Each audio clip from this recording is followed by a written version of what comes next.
দর্শক, আমরা যেমনটি জানাচ্ছিলাম যে বীর মুক্তিযোদ্ধা ২১শে পদকপ্রাপ্ত কবি ও বর্ষিয়ান সাংবাদিক আল মুজাহিদি রাজধানীর কন্টিনেন্টাল হাসপাতালে শেষ নিঃশ্বাস ত্যাগ করেছেন। বুধবার থেকেই তিনি লাইফ সাপোর্টে ছিলেন। এই মুহূর্তে রাজধানীর ইন্টারকন্টিনেন্টাল হাসপাতালে আছেন আমাদের সহকর্মী পার্থ সঞ্জয়। আমরা তার সাথে যুক্ত হচ্ছি। পার্থ, সাংবাদিক আল মুজাহিদির পরিবারের পক্ষ থেকে তার দাফন এবং পরবর্তী যে কার্যক্রমগুলো রয়েছে এই ব্যাপারে কোনো ধরনের সিদ্ধান্ত এসেছে কিনা জানাবেন আমাদের। একটা অধ্যায় সমাপ্ত হলো এবং আল মুজাহিদি কবি, সাংবাদিক এবং তার চেয়ে বড় পরিচয় তিনি মুক্তিযোদ্ধা। বেলা 1:40-এ তিনি দেহত্যাগ করেছেন, কিন্তু তার কর্ম, তার যেই কবিতার যে ছন্দ, তার যে জাতীয়তাবাদী চেতনা, তার যে কবিতায় একই সঙ্গে তিনি মৃত্তিকাকে, তিনি মাটিকে, তিনি পুরাণকে, গ্রিক মিথোলজির সঙ্গে বাংলার লোকপুরাণকে তিনি যেভাবে মিথস্ক্রিয়া ঘটাতেন এবং সেইভাবে তিনি যেই কবিতার যে প্রেক্ষাপট রচনা করতেন, সেই প্রেক্ষাপটেই তিনি আসলে বিদায় নিলেন। এবং সেই বিদায়ের কথা আপনি জানতে চেয়েছেন যে আগামীকাল তার শেষ যাত্রা হবে। তিনি শহীদ বুদ্ধিজীবী কবরস্থানে শেষ শয্যায় সমাহিত হবেন, কিন্তু তার আগে যেই তার সর্বসাধারণ শ্রদ্ধা কিংবা নামাজে জানাজা, তা নিয়ে আমরা কথা বলবো।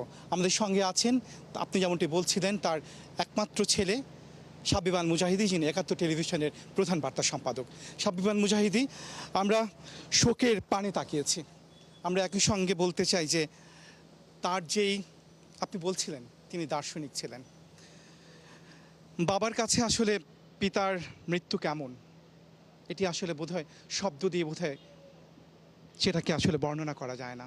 তবুও এই শোক সন্তপ্ত সময়ে আমরা দাঁড়িয়ে রয়েছি, একটু শুনতে চাই এরপরের যে কর্মপরিকল্পনা। এরপর আমরা এখান থেকে, হাসপাতাল থেকে তার প্রথম জানাজার জন্য নিয়ে যাব ঢাকা বিশ্ববিদ্যালয় কেন্দ্রীয় মসজিদে। বাদ এশা, সেখানে তার নামাজের জানাজা অনুষ্ঠিত হবে। এরপর আগামীকাল বেলা 12টায় জাতীয় প্রেস ক্লাবে দ্বিতীয় জানাজা। এরপর বায়তুল মোকাররম মসজিদে নেওয়া হবে, সেখানে তৃতীয় জানাজা। এরপর শহীদ মিনারে তার মরদেহ আমরা রাখবো কিছুক্ষণ। তার ভক্ত, অনুরাগী, প্রিয়জন যারা তাকে দেখতে চান,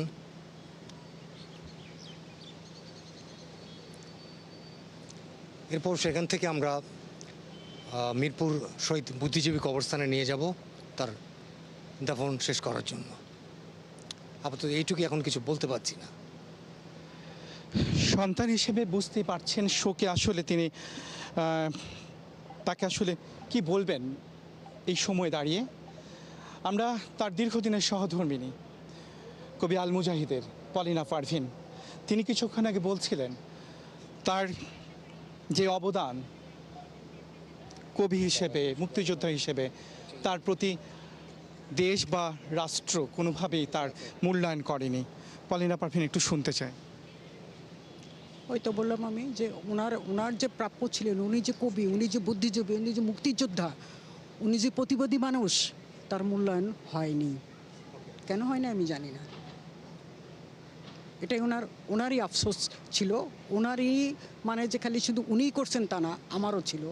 আমিও মুক্তিযুদ্ধ করেছি, আমি হয়নি, মুক্তিযুদ্ধ ছিল, কিন্তু আমি তো কোনো সার্টিফিকেট নেইনি, সেও নিয়েছিল না।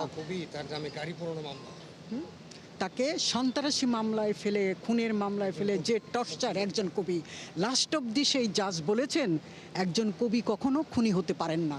দেন অ্যান্ড দেয়ার 1 বছর পর ওনাকে মুক্তি দিলেন। এই লজ্জা নিশ্চয়ই এ রাষ্ট্রে আমাদের। কিন্তু সাবিব আল মুজাহিদ, আমি যেটা জানতে চাই, আপনি বলছিলেন দীর্ঘদিনের বাবা ছেলের সম্পর্ক। আপনার বাবা, বলা হয় আপনার মা বলছিলেন যে আপনার মতোই বা আপনার বাবার মতো আপনি আবেগী হয়েছেন এবং আপনার বাবার মতো কিছুটা মেজাজ পেয়েছে। বাবার তো কিছুই পাইনি।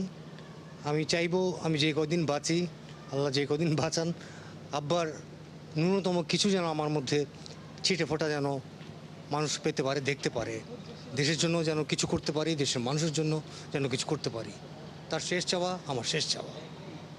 আমরা শুনছিলাম শোক সন্তপ্ত পরিবারের সন্তানের কথা, সহধর্মীর কথা, কিন্তু যে কথা বলতে হয় যে আসলে এসবের ঊর্ধ্বে এখন আল মুজাহিদে সবচেয়ে বড় সত্য, আল মুজাহিদে আর আমাদের মাঝে নেই। ধন্যবাদ আমাদের সাথে যুক্ত থাকার জন্য পার্থ সঞ্জয়। দর্শক, আমরা যেমনটি জানাচ্ছিলাম যে বীর মুক্তিযোদ্ধা 21শে পদকপ্রাপ্ত কবি এবং বর্ষিয়ান সাংবাদিক আল মুজাহিদি আজ রাজধানীর ইন্টারকন্টিনেন্টাল হাসপাতালে শেষ নিঃশ্বাস ত্যাগ করেছে। সেখান থেকে আমাদের সহকর্মী তার পরিবারের কাছ থেকে সকল কার্যক্রম যেগুলো পরবর্তীতে রয়েছে দাফন সহ জানানোর চেষ্টা করছিলেন।